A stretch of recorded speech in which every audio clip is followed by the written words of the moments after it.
Hey everyone, Razor again. This is the next step. Here I'm doing the handheld thing here, obviously, but there it is. There's the motor that's completely separated from the housing. As you guys can see, I had to pull the quill up a little bit more to clear the shaft right here from the engaging into this.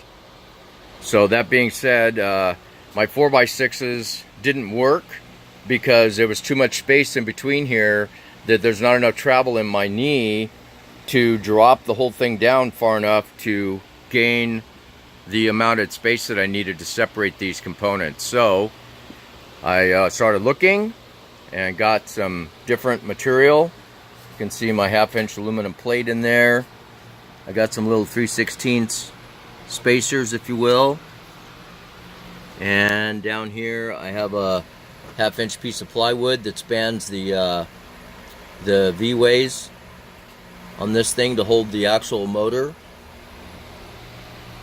So we're making progress. This is awesome. So now just these bolts are loose right here. These 4 bolts here, 1, 2, 3, and 4. I'll just go ahead and pull those loose, and I should be able to, if I back up here a little bit, should be able to pull the head off.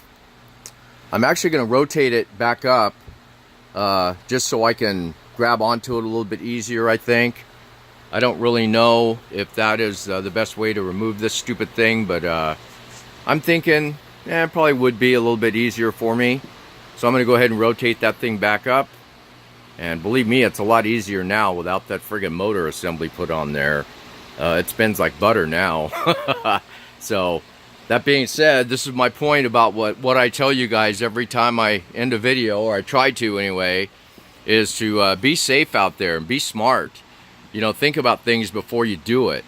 And if you remember, that's exactly what my comments were when I first started, that I said I sat and I thought about this whole thing. So, this is where I'm at. I'll bring you guys back once I get the head assembly off and start tackling the quill problem with that skirt inside there. So again, everyone, be safe out there, and I'll be back in a minute or 2 or 20. Take care.